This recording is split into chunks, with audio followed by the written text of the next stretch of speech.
efectivamente los silencios de Eduardo Aliberti que nos acompañan.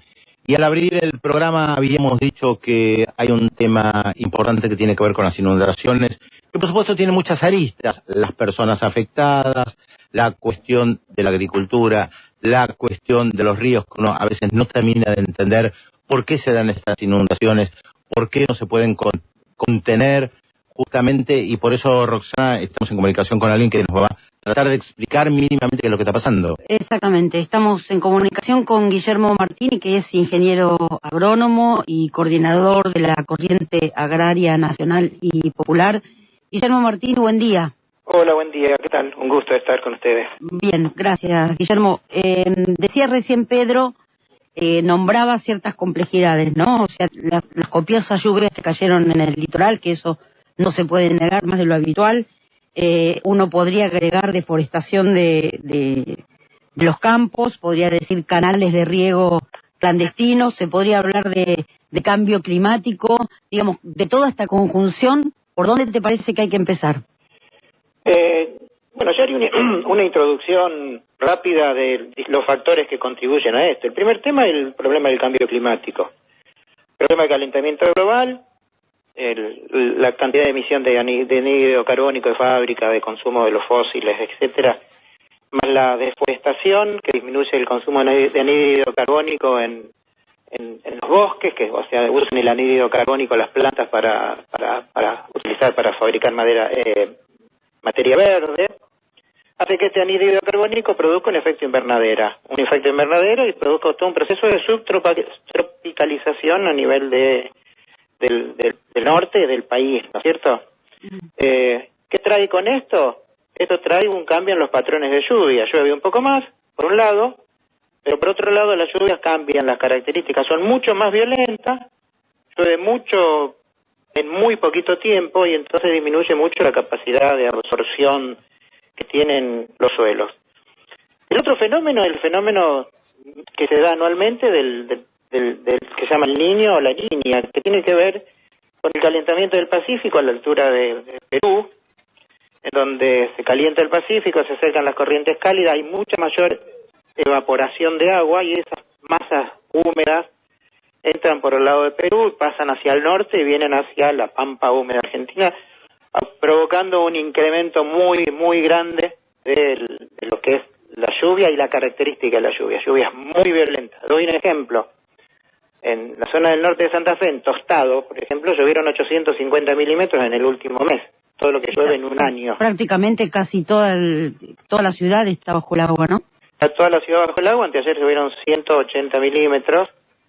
Y bueno, está todo inundado porque ahora voy a contar la otra parte del tema. Después el otro tema que hay que tener en cuenta es la dinámica del agua en el suelo. O sea, el suelo es un elemento en donde entra agua cuando llueve y sale por la evapotranspiración, o porque transpiran por parte de las plantas o porque se evapora por el sol. Para darle una idea, un bosque, una selva, un monte, tiene una capacidad de absorber agua de 300 milímetros hora. 300 milímetros hora, para que la audiencia tenga una idea, son 3 millones de litros de agua por hectárea. ¿Se entiende? Y gasta en el follaje, el mismo bosque, entra entre 300 milímetros y gasta en el follaje a lo largo de todo el año entre 2.000 y 4.000 milímetros según las características del bosque, si un subtropical, tropical, ralo, etcétera. Una pastura típica de la pampa húmeda de otras épocas tiene una capacidad de absorción de 100 milímetros de agua por hora. 1 millón de litros de agua por hora por hectárea. Una hectárea son 100 metros, por 100 metros son 10.000 metros cuadrados. Y la soja, cultivo de moda en la pampa húmeda, tiene una capacidad de absorción de 30 milímetros por hora. Y a diferencia de la pastura que gasta 1.000 o 1.200 milímetros por año, o la selva que gasta 2.000 o 4.000 milímetros, y que chupan agua todo el año, la soja dura 4 meses, 5 meses, y gasta 600 milímetros en un ciclo de los 1.000 o 1.200 milímetros que llueven en el año.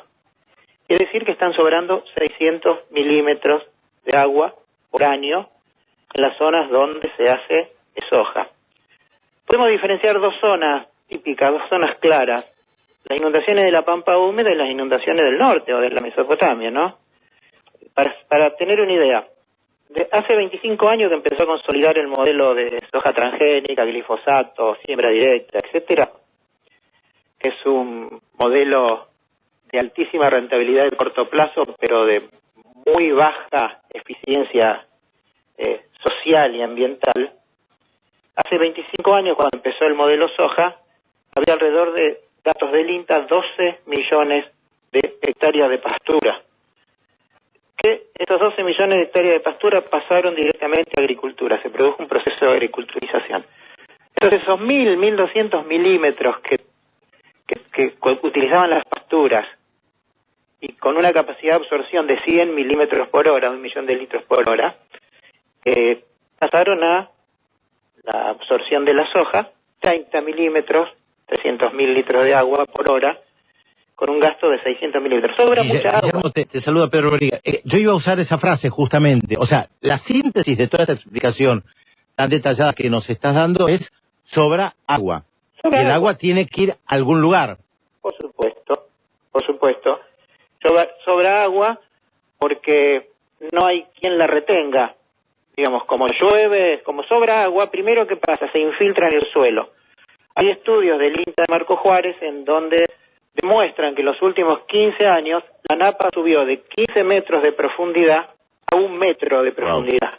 Wow. Quiere decir que el efecto esponja del suelo no es tal. O sea, no tiene más donde ir el agua. Si llueven 1.200 milímetros y la soja consume 600, no hablo de soja, hablo de maíz, hablo de monocultivo, están sobrando 600 milímetros. Esos 600 milímetros van a algún lado. ¿Y dónde van? Van hacia las zonas más bajas, van hacia las zonas, digamos, que tienen menor absorción de agua, y es por eso que si uno anda por provincia de Buenos Aires, ve la cantidad de lagunas, lagunitas, zonas inundadas, ve la laguna Picasa que rebalsa, ve toda esa agua que no se absorbe en el suelo por el cambio de paradigma productivo en función de incrementar la rentabilidad al extremo de corto plazo, hace que estén se esté pagando el modelo productivo el costo de esta, ¿cómo te diría?, avaricia sin medida. Ahora, Guillermo, vos sos ingeniero agrónomo. Le recordamos a quienes nos están escuchando que estamos hablando con Guillermo Martini. Esto que vos explicás lo saben todos los ingenieros agrónomos, estén a favor o en contra de la soja, estén a favor del monocultivo, en contra del monocultivo. La pregunta, me imagino que lo saben, porque al fin y al cabo acá hay una cuestión científica de por medio, como vos decís, respecto del efecto esponja, dónde va el agua. La pregunta es, ¿qué solución se le encuentra independientemente de que estés a favor o en contra de la soja?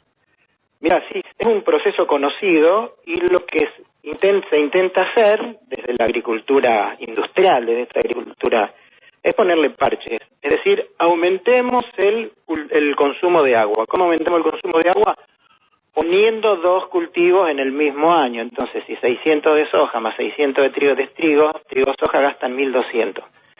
El problema es que es tal el nivel de la altura de napas a esta altura del partido que en muchísimos casos, en la mayoría de los casos, ni siquiera se puede entrar a sembrar en época, porque claro, no hay piso para las maquinarias. Entonces, una cuestión de rentabilidad de corto plazo provoca un problema que no se soluciona con canales. El problema de inundaciones no se soluciona sacando el agua más rápido, porque incluso eso es tirar una piedra al cielo esperando que no te caiga en la cabeza. Cuando vienen los años seca, cuando vienen los años de la Niña, el agua pues se escurre mucho más rápidamente por esos canales y lo que hace es provocar sequías extremas en donde hemos visto se mueren millones de cabezas de ganado o no hay un sola hectárea de cosecha. Ahora te hago una consulta respecto a lo último que decís. No, tampoco hay un proyecto hídrico que contemple ambas cuestiones, porque fundamentalmente en el norte he entendido que eso no se hizo ni ahora, ni con esta gestión, ni con las gestiones anteriores, y el problema de las inundaciones, más allá del crecimiento de la soja y la deforestación, esto tampoco fue subsanado, porque es cierto lo que vos decís, que eso puede provocar otro tipo de complicaciones en otro momento de sequía, pero también puede en momentos de sequía trasladar el agua hacia esos lugares. Sí, es un sistema muy complejo. Te doy la razón en que no se hizo demasiado, salvo... A ver, en realidad quisiera completar 2 minutos con el tema de lo que pasa en el norte. En Argentina se desmontaron en los últimos 25 años, a partir de la implementación de la agriculturización, 7.800.000 hectáreas. Datos del Banco Mundial y de la FAO. Chaco, Santiago del Estero, Formosa, Salta, son el gruesísimo de esto. Eso que absorbía 300 milímetros, ahora absorbe 30 o 40. Si tenés en cuenta que en el norte llueve mucho más, todo el agua de Chaco de Santiago del Estero baja por el norte de Santa Fe, inunda todo, y por más obra hidráulica que vos hagas, es imposible que salga rápido. Por ejemplo, hoy el río Salado, que viene de Santiago del Estero, no se le ven los márgenes, está tapado de punta a punta. 7.800.000 hectáreas, para que ustedes tengan una idea, son 780 kilómetros de largo por 100 kilómetros de ancho. Todo eso es lo que se desmontó. Todo eso que antes se absorbía y que después la vegetación, el monte, tiraba a la atmósfera. Tengo contacto, por eso. ¿Hola? Sí, te escuchamos perfectamente. Que tiraba a la atmósfera por evaporación o por producción de materia verde, hoy no tiene dónde ir. Se va y ¿a dónde se va? Cuenca abajo, produciendo terribles inundaciones. Entonces, el gobierno anterior lo que hizo fue aprobar la ley de bosque, evitar la deforestación. Las provincias se opusieron durante 2 años a reglamentarla, porque, como ustedes saben, la Constitución del 94 dice que los recursos naturales de arriba a abajo son propiedad de las provincias. Recién se reglamentó en el 2006, pero para dar una idea, la provincia de Salta, La Linda, reconoce que desde la implementación de la ley de bosques se deforestaron 550.000 hectáreas del monte salteño, de las cuales 300.000 fueron desmontes ilegales. O sea, desmonte de zonas rojas y amarillas en donde no se pueden desmontar. Guillermo, es muy claro esto que vos explicás, especialmente respecto del norte. La verdad, deberíamos continuar contigo en otro momento, no tanto para hablar sobre lo que está sucediendo, sino cómo se puede resolver. Eso merecería un capítulo aparte. Te agradecemos tu tiempo para tratar de explicarnos un tema tan complejo, pero que tal vez lo podemos resumir con que sobra agua. Así que, Guillermo Martín, ingeniero agrónomo, te agradecemos mucho este contacto con Marca. Bueno, gracias. Y sobra agua porque estamos implementando modelos productivistas que no tienen en cuenta la dinámica del medio ambiente. Tal cual. Y hablando de dinámica, le tenemos que pedir disculpas al informativo, que con nuestra dinámica no queríamos cortar esta entrevista tan interesante. Nos pasamos unos minutitos del informativo.